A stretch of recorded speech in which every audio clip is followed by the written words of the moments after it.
A major tragedy has struck northern Hong Kong, where a massive fire tore through a residential housing complex, claiming the lives of at least 44 people and 279 others are still feared to be missing. The fire started at the Wang Court estate and very quickly turned into one of the most severe emergencies the city has ever seen in recent years. Flames are believed to have spread rapidly because of bamboo scaffolding and construction netting that covered the exterior of several high-rise buildings. Eyewitnesses described the fire racing up the bamboo structure with tall plumes of black smoke and burning debris falling from multiple buildings. People living nearby spoke of loud cracking noises and a terrifying wall of flames lighting up the skyline. Many fear residents may still be trapped inside worst affected apartments. Emergency services have faced extremely dangerous conditions. Firefighters say temperatures inside the building are so high that entering the upper floors has become almost impossible. Scaffolding and debris continue to collapse, making rescue efforts even more difficult at this point of time. Hundreds of firefighters, police personnel and also paramedics are on the site at the moment, using giant ladder platforms to battle the fire from outside. Dozens of fire trucks and ambulances have also been deployed.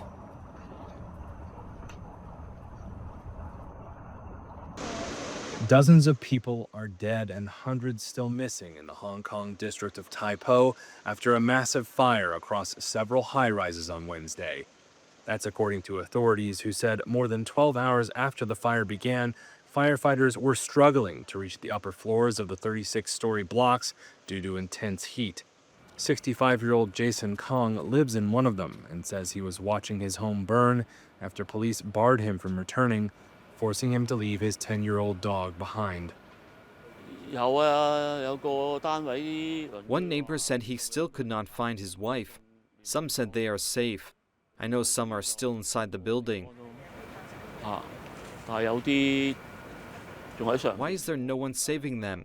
Are we waiting for them? How should we deal with this?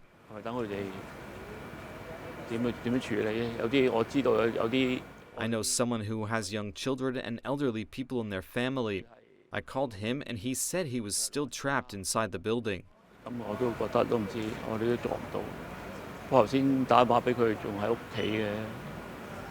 Hong Kong leader John Lee told reporters a firefighter was among those killed and that 900 people were in shelters. The priority is to extinguish the fire and rescue the residents who are trapped. The second is to support the injured. The third is to support and recover. Then, we'll launch a thorough investigation.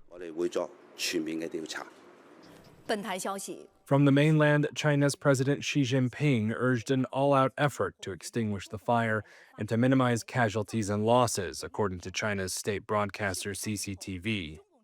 The towers are part of a dense residential complex called Wang Court, which includes 8 blocks and some 2,000 apartments. The cause of the blaze was not immediately known. However, the flames were fanned by the trademark green construction mesh and bamboo scaffolding often seen in casing construction in Hong Kong.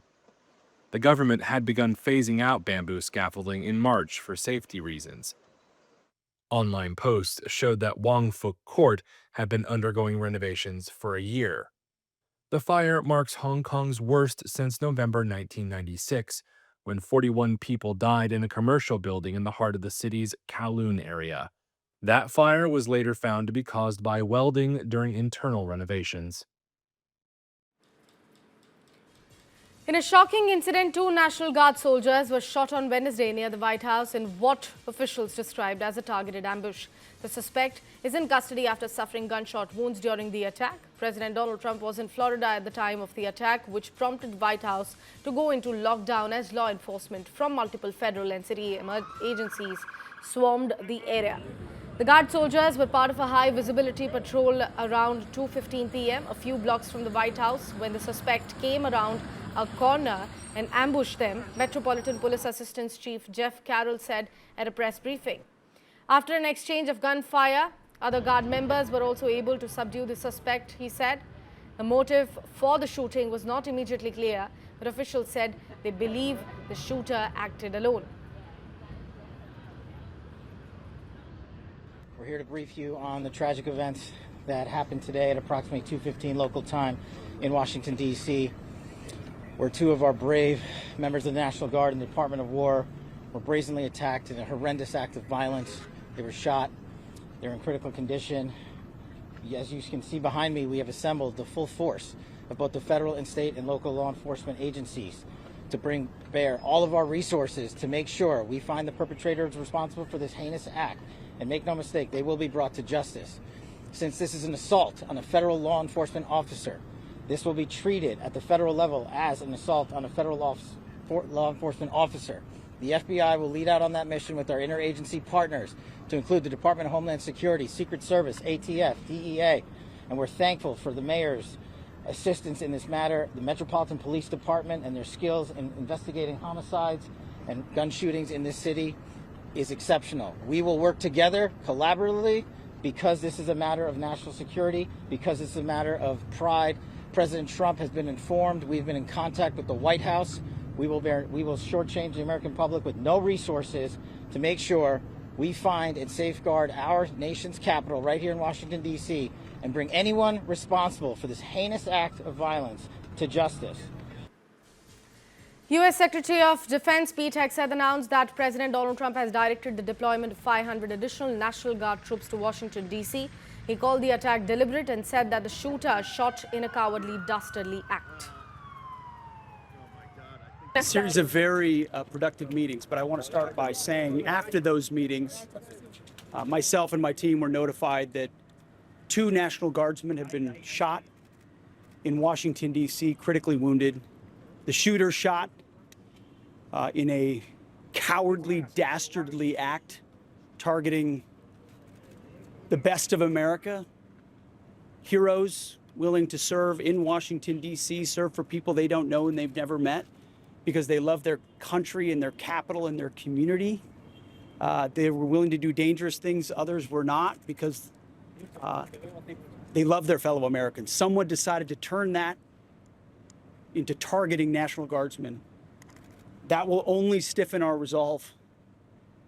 We will never back down. We will secure our capital. We will secure our cities. In fact, this happened just steps away from the White House.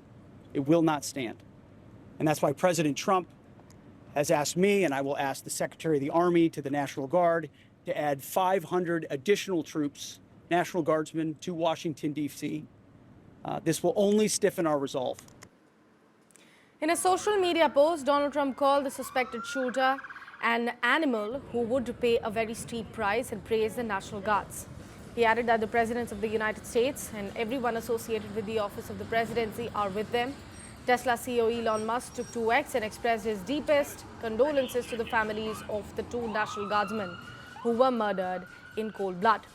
He also called for radical action to reform our broken system. While addressing service members, Vice President J.D. Vance asked for prayers for 2 National Guardsmen who were shot.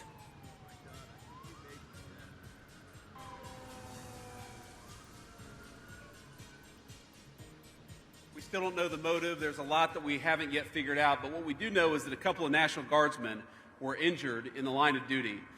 And first of all, I want everybody who's a person of faith to say a prayer for those 2 National Guardsmen, that they're able to spend Thanksgiving with their families instead of losing their lives, because I understand they're still in pretty tough condition.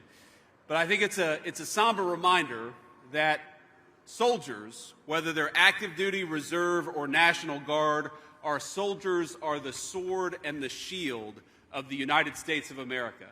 And as a person who goes into work every single day in that building and knows that there are a lot of people who wear the uniform of the United States Army, let me just say very personally, thank them for what they're doing. We're grateful to them, and we're praying that they're going to be safe and they're going to spend Thanksgiving with their families. God bless them. The shooting unfolded near Farragut Square, a popular lunch spot for office workers just a few blocks away from the White House. The park where light posts are wrapped in wreaths and in fact bows for the holiday season is flanked by fast casual restaurants and a coffee shop, as well as 2 metro stops. Witnesses described a chaotic scene after shots were fired, with pedestrians also fleeing the spot. Well, I was headed to get lunch, and I got up to 17th and I Street and was going to take a right. And as soon as I got up 17th and I Street, we heard like rapid gunshots. So myself and other people started to run back down I Street. There were also like a UPS truck that like was speeding by too. And we got about halfway down I Street towards 18th, and we stopped because everything was quiet. So we thought maybe it was construction going on, though it certainly didn't sound like that. But then we started walking back, and then we heard more gunfire. Now, the suspect who is accused of shooting two National Guardsmen has been identified as an Afghan national, according to NBC News. Investigators identified the suspect as Rahmanullah Lakanwal, a 29-year-old Afghan national from Washington state, according to a Justice Department official who spoke on condition of anonymity. The attack is being investigated as an act of terrorism, as per the official statement. Lakanwal came to the U.S. in 2021 on a special visa program for Afghans who assisted the U.S. during the Afghanistan war and were vulnerable to reprisals from the ruling Taliban after the U.S.'s withdrawal, the official said. But he overstayed his visa and is in the country illegally, according to the official statement. The incident is being investigated as a possible act of terrorism, according to the outlet. The official said the suspect is alleged to have used a handgun. Law enforcement officials are still trying to confirm all of the personal details regarding the man, as per NBC's report.